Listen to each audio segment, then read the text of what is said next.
Se está compartiendo, ¿cierto? Está ok.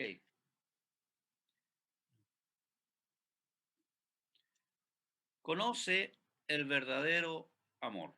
Ahí está la portada de nuestro libro que van a tener en sus manos. Los versículos del 1 al 5, en el principio, en la versión Reina Valera 1960, en el principio era el verbo, y el verbo era con Dios, y el verbo era Dios. Este era en el principio con Dios. Todas las cosas por Él fueron hechas, y sin Él, nada de lo que ha sido hecho fue hecho. En Él estaba la vida, y la vida era la luz de los hombres.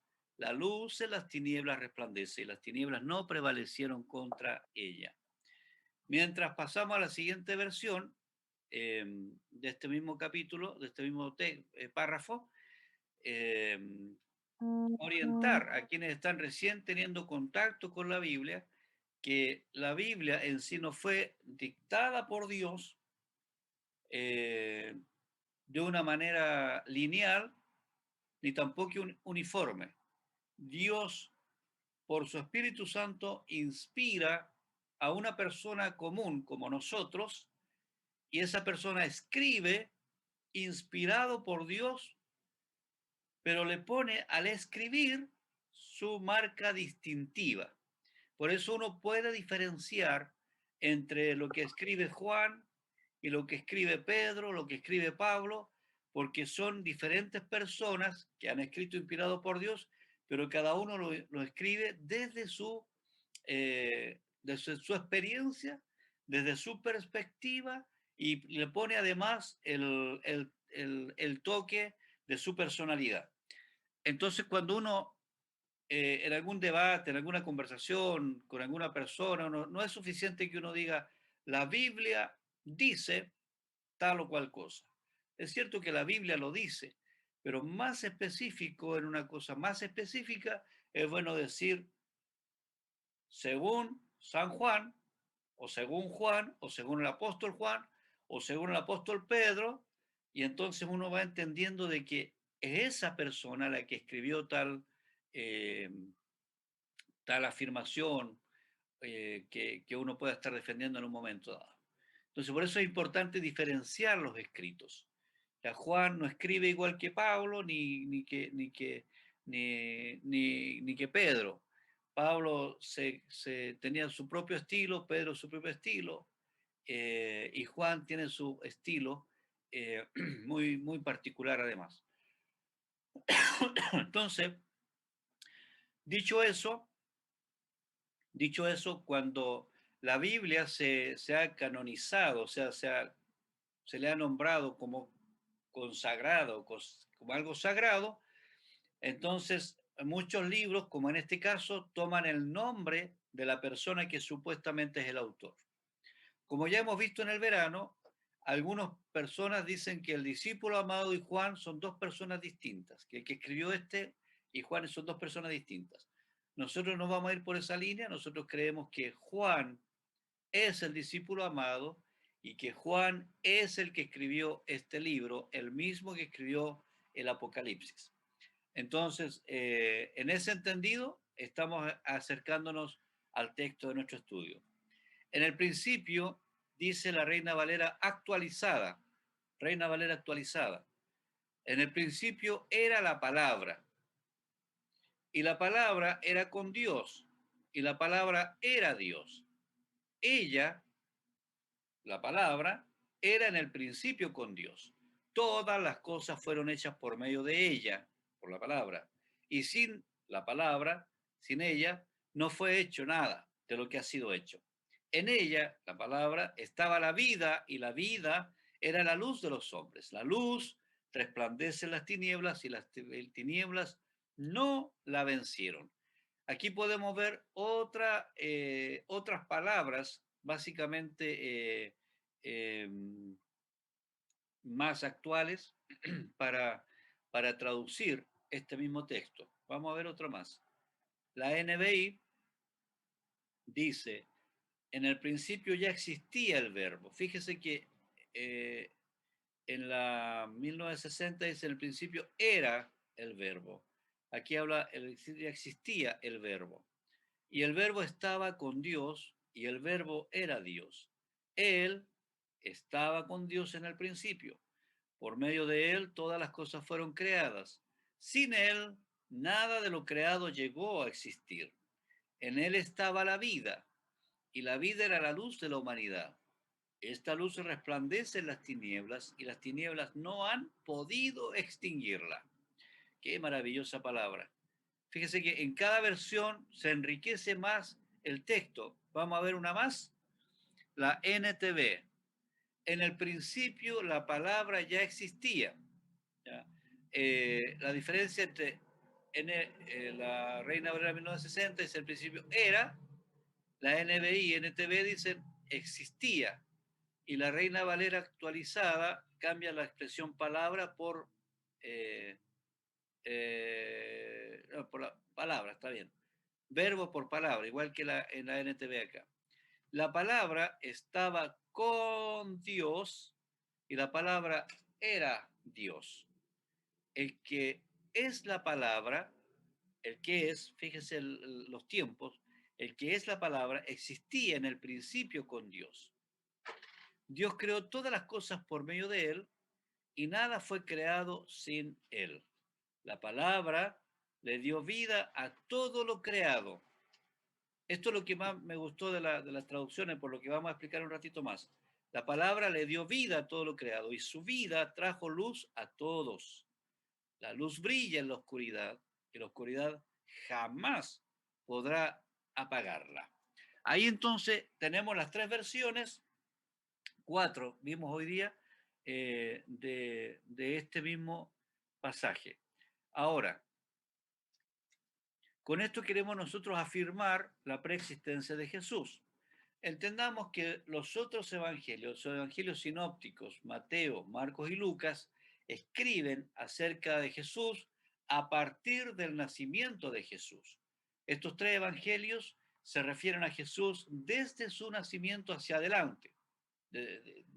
Pero Juan es más absolutamente atrevido y él va antes aún de su propio nacimiento y él va directo al ministerio de Jesús, pero va antes, no habla del nacimiento, pero habla de la preexistencia de Jesús. Jesús existía antes de nacer. Eso es lo que está afirmando acá Juan. La afirmación, la tesis de Juan al expresar estas palabras es: Jesús existía antes de nacer y su amor es tan sublime que decidió, siendo un ser supremo, nacer en la carne.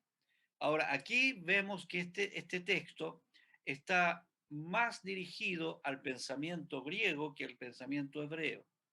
Los hebreos y los griegos pensaban un poquito diferente, bastante en algunas cosas. Entonces, aquí lo que está dando Jesús es una respuesta. Ya vamos a volver al texto acá, que está dando una respuesta al pensamiento, a la filosofía griega, ya que la filosofía griega tiene un problema que es el problema de todos los que no se basan en la Biblia. Es el problema del arjé, lo que ellos llaman el origen. ¿Cuál es el origen? ¿Dónde está el origen de todo? Entonces, el origen de todo, según Juan, para respuesta a los griegos, a los filósofos, el origen de todo está en la palabra, en la palabra. Entonces, él está dando esa respuesta. Y la palabra es Jesús. Cuando habla Juan del principio, en el principio la palabra ya existía, está afirmando no que desde que se creó el mundo, sino que el origen de todo, que es para el filósofo el arjé, el origen, el inicio de todo, ya es donde nace la vida, donde comienza todo, allá, donde comienza el pensamiento racional. Y antes de eso, Juan dice, estaba Jesús. Jesús existe desde antes. Ahora, eh, la mirada griega se desayuna, por decir una expresión vulgar, se desayuna con estas expresiones de Juan, porque Juan afirma que esta palabra, el origen, que estaba en el principio, se vuelve carne.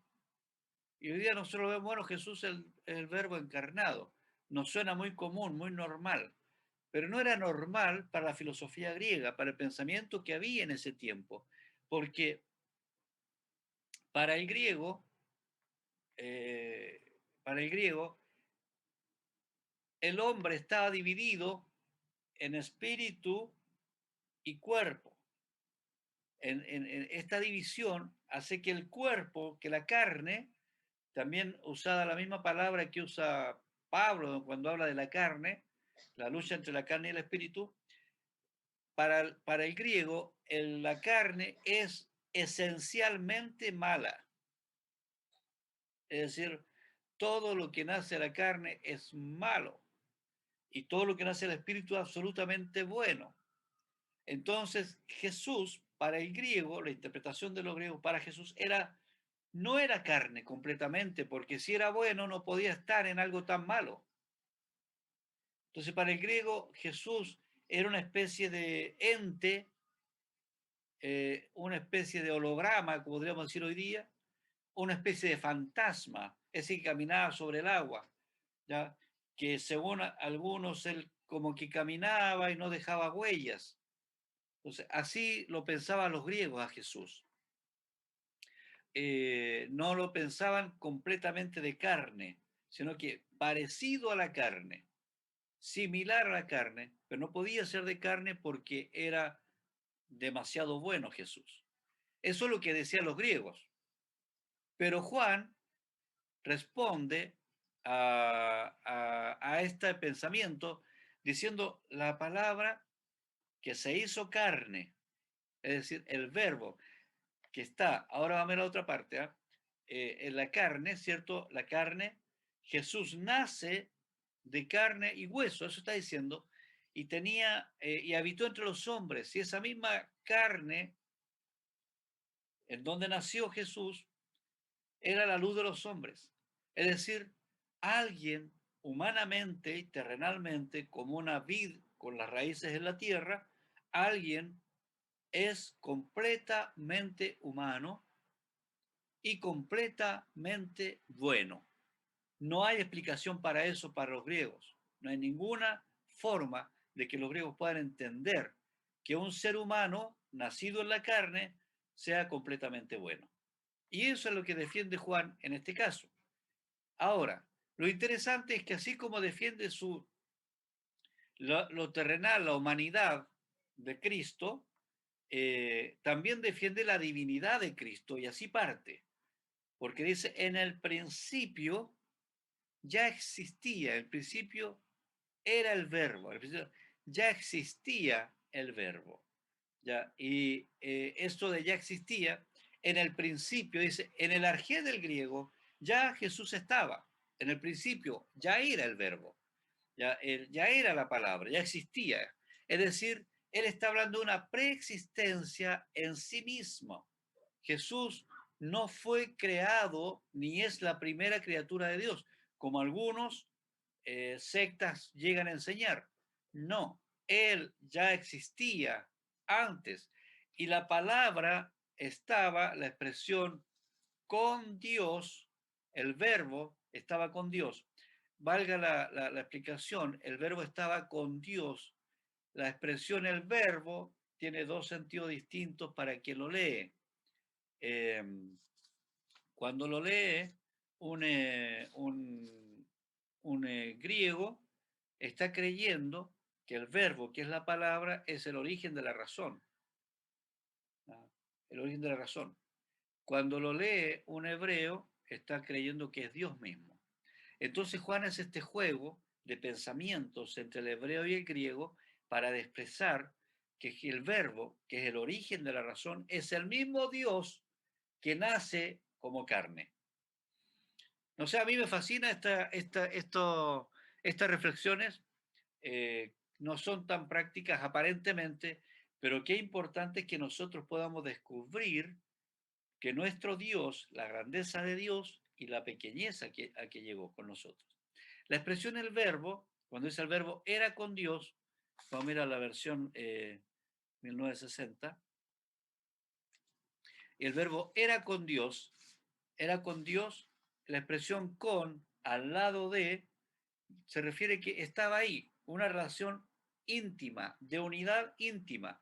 Por eso nosotros usamos mucho esta palabra, hay que tener intimidad con Dios, hay que ser íntimos con Dios, porque el verbo y Dios están íntimamente unidos, unidos. Y luego Juan va, dice, el verbo estaba con Dios, y luego la larga de una, dice, ya lo dije, ¿y qué? ¿Es cierto? Y el principio era con Dios, y él era Dios, y el verbo era Dios. Es decir, y el verbo en el griego es un pasado continuo, lo que significa que era desde entonces y sigue siendo. Era Dios y sigue siendo, no es que era y ya dejó de ser Dios. Era y sigue siendo Dios. Quizás una traducción para entenderla sería, y el verbo es Dios. Pero si decimos el verbo es Dios, nos perdemos en el tiempo del pasado, de cuando antes de la creación del mundo. Lo que está queriendo decir Juan es eso, que antes de la creación del mundo ya estaba Jesús existiendo como tal, estaba con Dios y además Él es el mismo Dios. Esto también es una revelación para Juan. Él trata de explicarlo, pero yo estoy seguro que intelectualmente ninguno puede entenderlo si no hay una revelación directa de Dios. Él era Dios. Ese era el teo, Dios es teo en el logos, la palabra. Dios en la palabra son una sola cosa.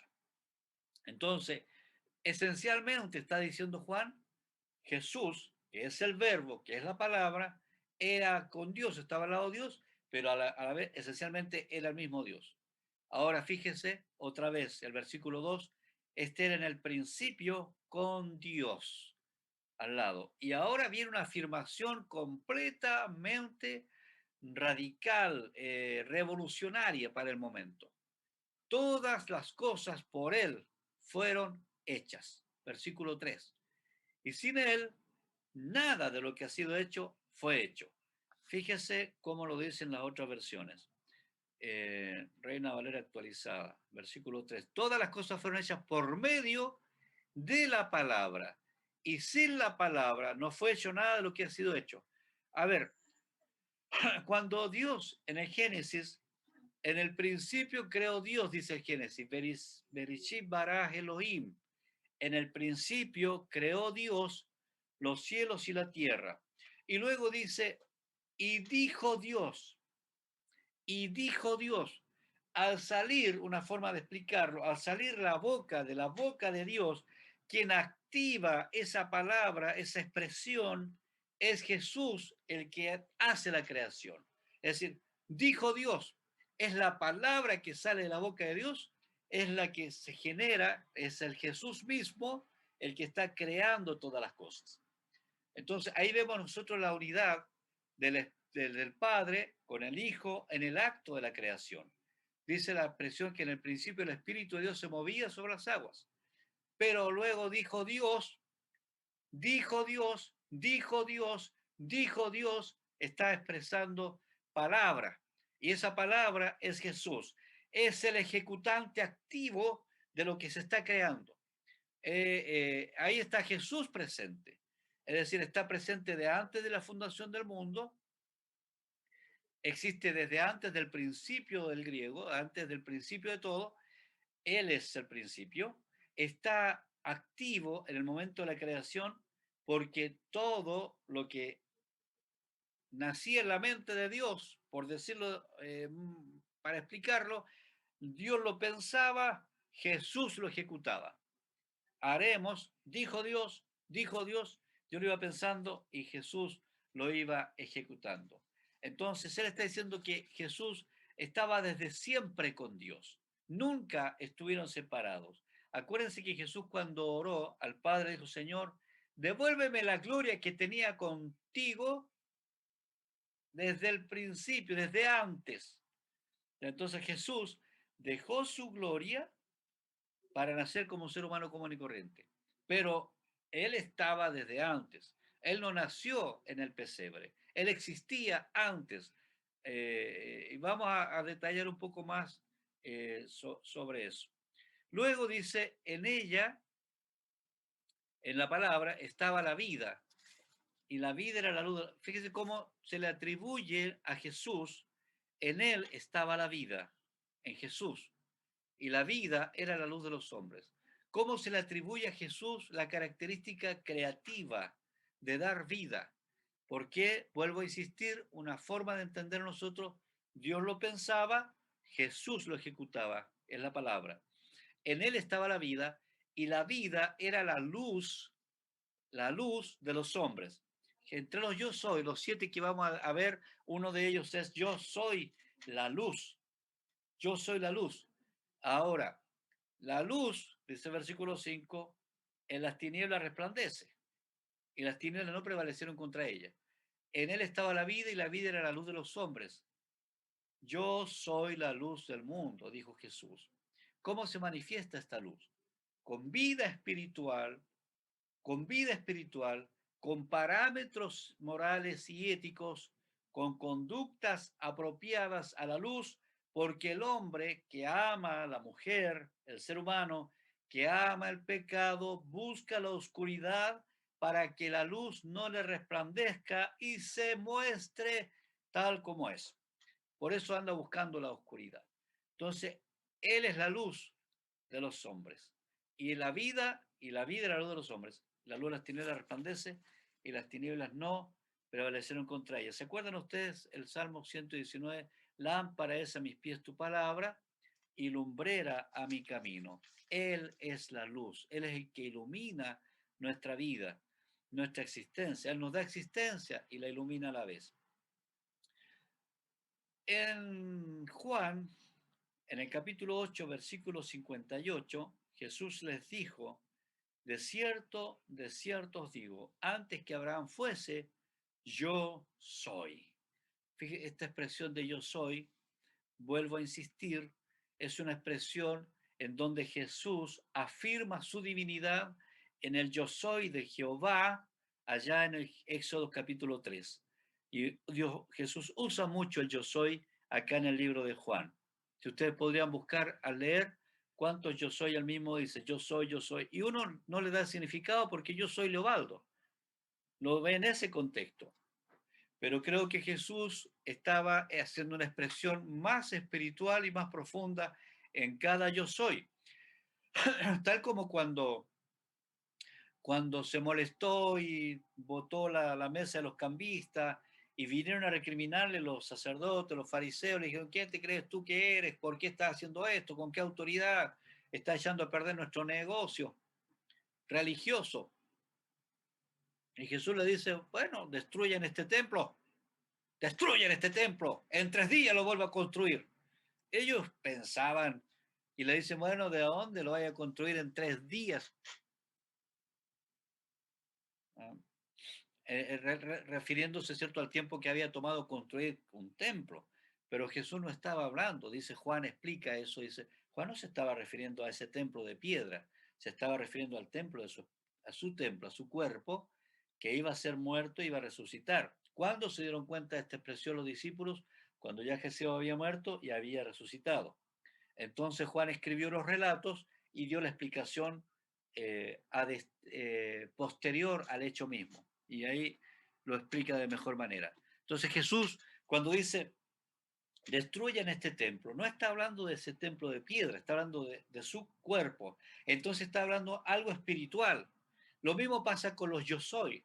Jesús está diciendo yo soy, pero no está hablando de solamente una identidad terrenal, está hablando de su identidad celestial, de su preexistencia.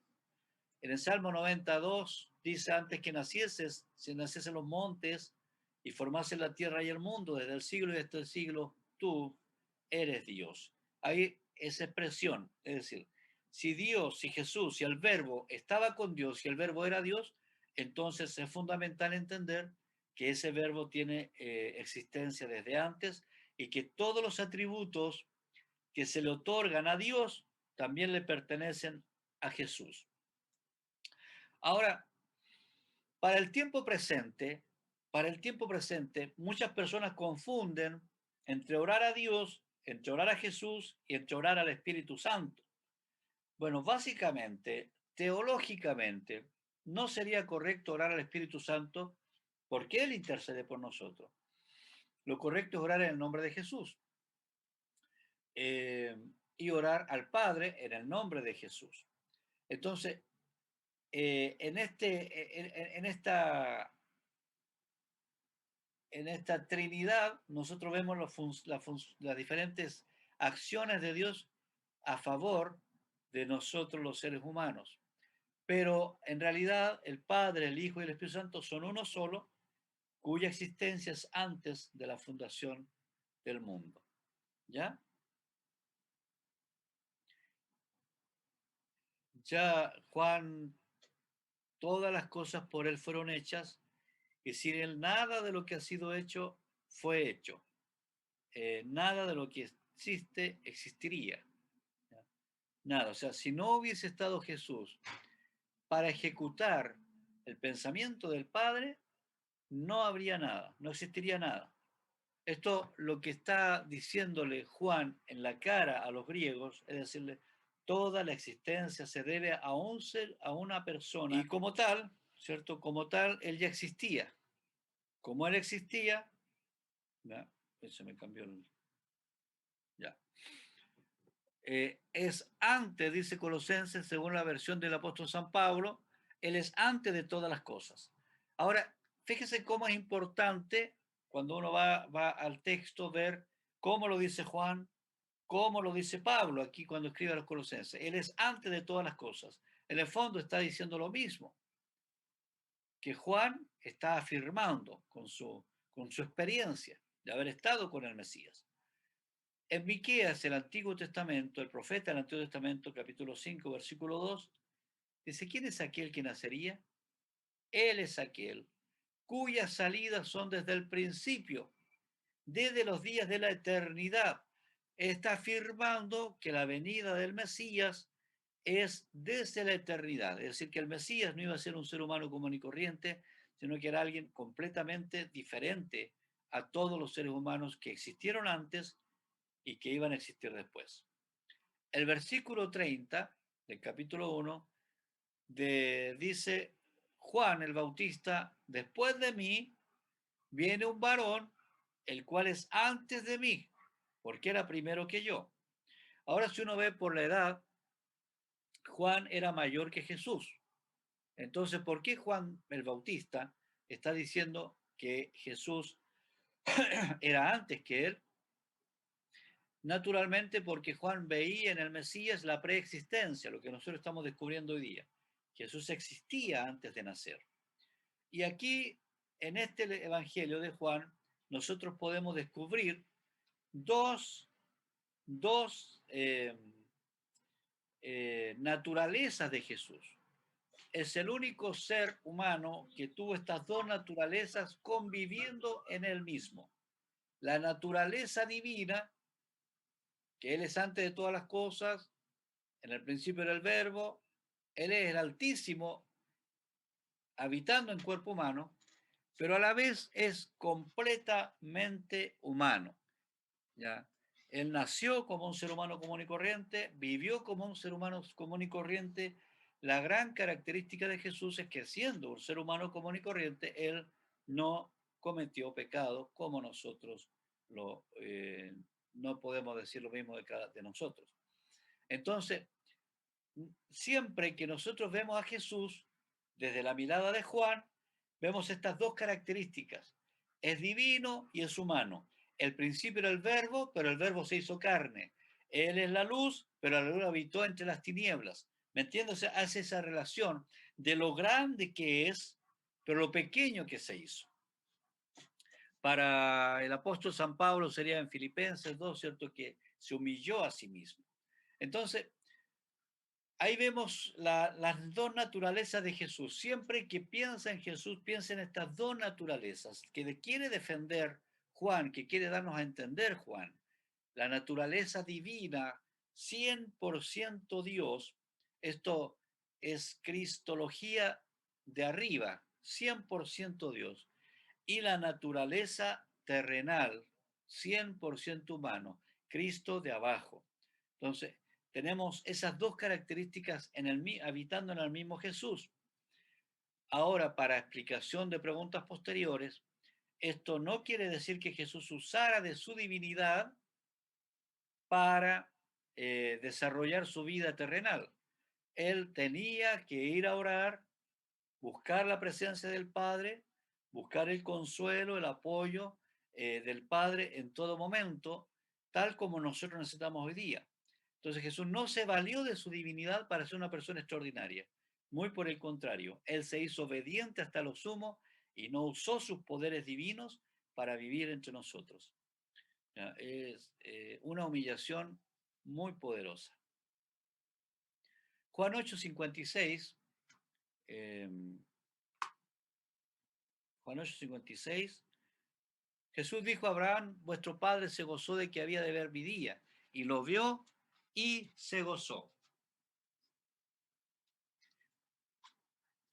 Ahí Juan está dando un relato que vamos a verlo cuando nos corresponde la lección 8. Abraham, vuestro padre, se gozó de que había de ver mi día. Es decir, el Señor está discutiendo ahí con los sacerdotes y les dice, Abraham estaba feliz de que iba a haber este día que ustedes no se están gozando para nada. Entonces los judíos en el versículo 57 del capítulo 8 le dicen, bueno, no tiene ni 50 años y has visto a Abraham. ¿Viste que tienes demonio? Le dicen, ¿viste que tienes demonio? Porque no pueden entender las verdades espirituales que Jesús le está dando, racionándolas con todo su conocimiento de la Torá y de los salmos y de los profetas. Con todo lo que conocían, no podían discernir que quien estaba frente a ellos era el mismo Mesías, el mismo Dios hecho carne. Y Jesús le responde, versículo 58, antes de que Abraham fuese, yo soy. ¿Ya? Y eso dijeron, bueno, este ya se está pasando, ya está blasfemando, se cree mejor que Abraham. ¿Ya? Y quisieron arrojarle piedras, dice el relato, que después vamos a leerlo, muy interesante esa parte, pero no pudieron porque no había llegado el tiempo de él. Y en Juan 17, en la oración de Jesús que yo ya mencioné, ahora Padre, glorifícame a tu lado tuyo, al lado tuyo, glorifícame tú al lado tuyo, con aquella gloria que tuve contigo antes que el mundo fuese. La expresión en tiempo pasado, aquella gloria que tuve contigo, quiere decir que Jesús se despojó de su divinidad para nacer vestido de ser humano. Yo tuve la gloria antes que el mundo fuese. Ahora devuélveme, glorifícame, dame la gloria otra vez, porque me has amado, dice, desde antes de la fundación del mundo. Hermosa expresión. Entonces, aquí ya vamos cerrando lo de hoy y les voy a dejar una última reflexión, porque me has amado desde antes de la fundación del mundo. El propósito de Jesús, de Juan y de Jesús, es mostrarnos el amor del Padre. Es que es su amor, su gran y verdadero amor. No hay otro amor como el de Jesús. El mismo Jesús que creó el cielo, la tierra, la existencia, todo lo que ve, ese mismo Jesús no será capaz de crear algo nuevo en tu vida, en mi vida. ¿No será el Señor capaz de hacer cosas nuevas para ti y para mí? Ese mismo Dios, cuando miremos la naturaleza, veamos, contemplemos nuestro propio cuerpo frente al espejo, cuando nosotros nos veamos, nos vamos a dar cuenta lo grande, lo maravilloso que es nuestro Dios. Y Él tiene poder suficiente, Él es Dios, tiene poder suficiente para poder a nosotros bendecirnos y crear algo nuevo en nosotros. Él puede hacer una persona completamente nueva. Por eso es todo o nada. Es el nacimiento completo. Nadie nace a medias. El Señor lo hace todo completo. No es que nazca a media un poquito y me quede un montón de cosas. No, todo lo hace el Señor. El Señor cambia toda nuestra existencia. Él es amado por el Padre desde antes de la fundación del mundo y también, según sus expresiones, a nosotros también nos ama. Por ese tremendo amor descendió, decidió despojarse, habitó en cuerpo de carne arriesgó su vida, murió, para que tú y yo podamos decir, hay resurrección, hay algo nuevo, sí podemos disfrutar de una vida nueva en Jesús. Amén. Ahí yo estaría concluyendo la explicación del versículo 1 al versículo 5 de Juan 1. Así que les dejo unos minutos si queda alguna pregunta. Sé que surgen muchas preguntas acá porque es un tema muy teológico, muy profundo, pero es maravilloso descubrir que ese Dios grande se hizo tan pequeño solo porque nos ama. Así que les dejo el micrófono del chat. Teológicamente válido entonces pedirle al Espíritu Santo que nos llene, o vendríamos a pedirle al Padre que nos llene de su Espíritu. Teológicamente lo correcto es pedirle al Padre que nos llene de su Espíritu Santo, porque Él es el que nos da el Espíritu Santo. En el nombre de Jesús es: Padre, en el nombre de Jesús, lléname de tu Espíritu Santo. Esa es la oración correcta teológicamente. Pero la oración del Espíritu, que es la que el Señor interpreta, porque el mismo Espíritu interpreta, porque nosotros no sabemos pedir, aun cuando hay gente que dice, Señor, llena, o sea, Espíritu Santo, lléname, eso teológicamente no es correcto. Pero espiritualmente yo creo que el Señor no va a decir, oh, este está hablando mal, no lo voy a llenar porque no, debería pedirle al Padre en el nombre de Jesús. Yo creo que el Señor igual lo llena. Y después le aclara las cosas como ahora nos las está aclarando a nosotros. Entonces, lo correcto para nosotros, que ya sabemos, es: Padre, lléname de tu Espíritu Santo. Ah, es lo correcto. Lo espiritual es: lléname, Señor, de tu Espíritu. ¿Ya? Y ya sea Espíritu Santo, lléname, no, Dios no va a dejar de llenarnos porque hacemos una oración con algunos errores teológicos. Muchas gracias por estar en la clase. Inviten a más personas. Mientras más compartimos la palabra, más extendemos su reino.